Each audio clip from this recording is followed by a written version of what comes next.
भाइयों और बहनों, आज हम आपको जो उपाय बताएंगे वह उपाय आपने गणित में एक पंचभुज बनाया होगा। उस सम पंचभुज पर कैसे नाम लिखकर अपने साथी को हमेशा हमेशा के लिए अपना बनाएंगे।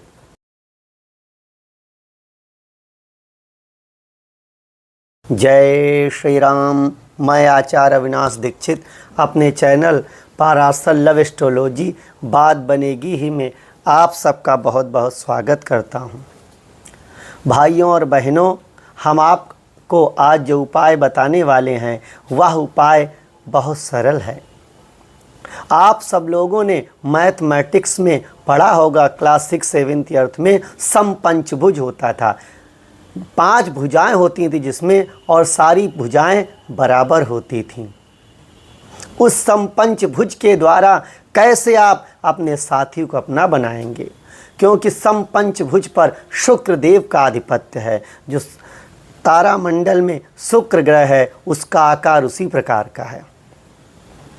तो आप समपंचभुज पर कैसे नाम लिखकर अपने साथी को अपना बनाएं, अपना खोया हुआ प्यार पाएं, अपने जीवन में प्रसन्नता लाएं। इसके लिए आपको क्या करना है, बाजार से 2 वस्तुएं लेनी हैं, एक सफ़ेद कागज़ और एक लाल रंग का मार्कर और एक सफ़ेद कागज़। 2 वस्तुएं आपको बाजार से लानी है। अब इस उपाय को आपको करना किस दिन है? इसे शुक्रवार को करना है।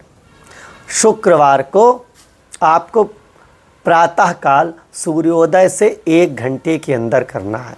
जैसे सूर्योदय 5 बजे का है तो आपको 6 बजे के अंदर कर लेना है। सूर्योदय आप मान लीजिए, आप उपाय जो है इस शुक्रवार को ने अगले शुक्रवार को करते हैं तो उस दिन सूर्योदय का समय कुछ और होगा। तो इंटरनेट से आप देख लें कि किस दिन किस समय उस स्थान का सूर्योदय हो रहा है। अब आप क्या करें, शुक्रवार को प्रातःकाल सफ़ेद वस्त्र धारण करें, सफ़ेद आसन पर बैठें और आपकी दिशा होनी चाहिए ईशान, पूर्वोत्तर दिशा। ईशान दिशा पूर्व और उत्तर का जो कोना होता है उस दिशा की ओर मुख करके आप बैठ जाएं।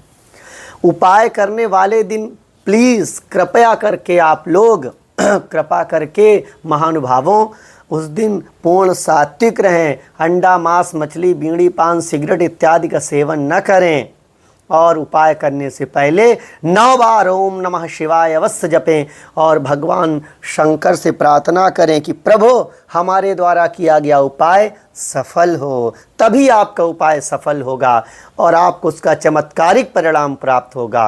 और श्रद्धा अवश्य रखें उपाय पर और उस भगवान शिव शंकर चंद्रमौली महादेव पर।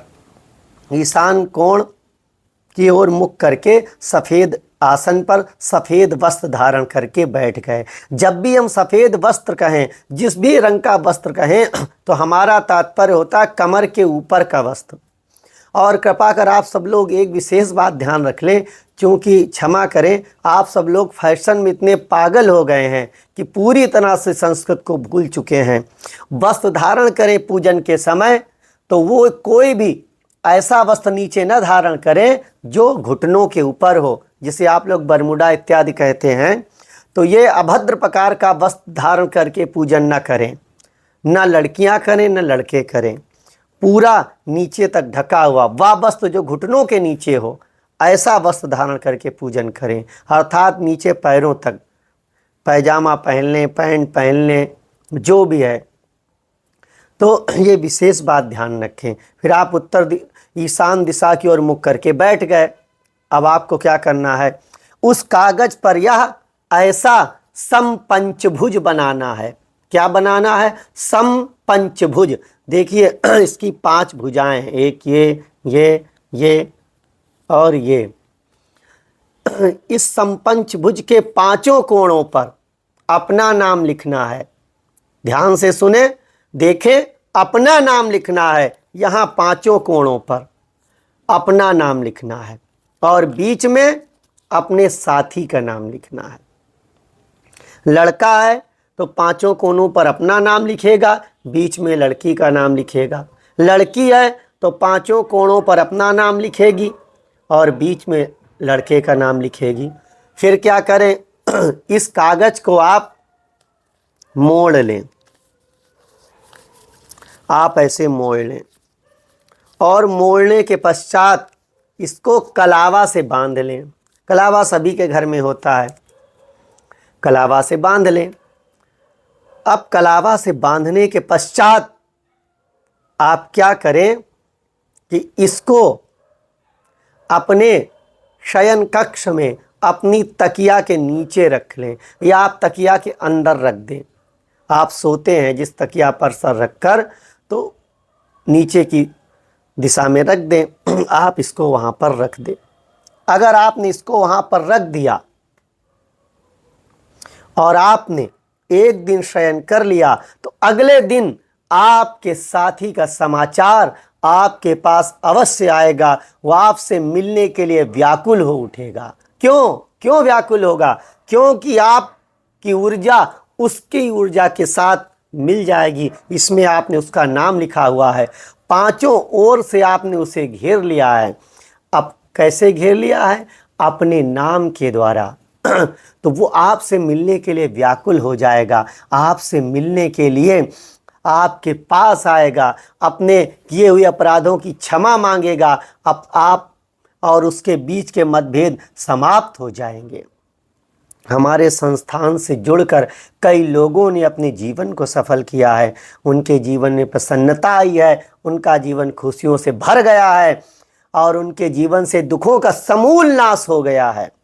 लगातार लोगों का जीवन बदल रहा है, लोगों के जीवन में प्रसन्नता आ रही है, उनका घर बस रहा है। हमारे पास ऐसा ही एक पत्र आया है मेल। ये पत्र हमारे पास आया है आष्टा मध्य प्रदेश से, अंकित कुमार अग्रवाल का। ये लिख रहे हैं, गुरुवर आपको सादर नमस्कार, कल्याण मस्तु। लिख रहे हैं, हे गुरुजी, हम एक लड़की से बहुत दिनों से अफेयर करते थे। हमारा सब कुछ ठीक चल रहा था, लेकिन एक दिन अचानक उसकी मौसेरी बहन उसके घर आई और उसने उसको भड़का दिया हमारे विरुद्ध। देखा, कोई भूत प्रेत नहीं आ रहा है आपको पीड़ित करने। पहले भी कहा, फिर कहता हूँ, पुराणों में है, ये दुष्ट और क्रूर मनुष्य ही आपको पीड़ा देता है। वो ऐसा भड़का दिया कि वो हमसे बिल्कुल पहले तो कटी कटी रहने लगी, फिर उसने बात करना भी बंद कर दिया और एक दिन मुझे इतना डांट दिया कि आज के पश्चात कभी हमसे बात नहीं करना, तुम हमारे लिए और हम तुम्हारे लिए मर गए। ये सुनकर तो हम बहुत दुखी हुए, कई घंटों रोए गुरुजी। किंतु फिर हमने सोचा, रोने से क्या लाभ, रोने से काम नहीं बनता है। तभी हमारा एक मित्र आया, उसने आपका वीडियो दिखाया, हमने वीडियो देखा, उपाय किया, फिर आपके संस्थान में फ़ोन किया और भगवान शिव शंकर का अनुष्ठान कराया। तो आज हमारे जीवन में प्रसन्नता आ गई है, हमारे बीच से वह तीसरा दुष्टात्मा प्राणी दूर हो गया है और हम लोगों ने विवाह कर लिया है, सुखी वैवाहिक जीवन व्यतीत कर रहे हैं। गुरुवर इसी प्रकार आप सभी के जीवन में खुशियाँ लाएं और सभी का घर बसाते रहें। तो आप लोग भी परेशान न हो, आप अपना घर बसाना चाहते हैं, अर्थात अपने बीच की गलतफहमी दूर कर कर जिनके साथ प्रेम करना करते हैं उन्हीं को अपना बनाना चाहते हैं, तो हमारे बताए गए उपायों को देखें, संस्थान में कॉल करके अनुष्ठान कराएं, चैनल को सब्सक्राइब करें, लाइक करें और को भी शेयर करें, जिससे सबका कल्याण हो। इसी के साथ विदा लेते हैं, पुनः फिर मिलेंगे, तब तक के लिए जय श्री राम।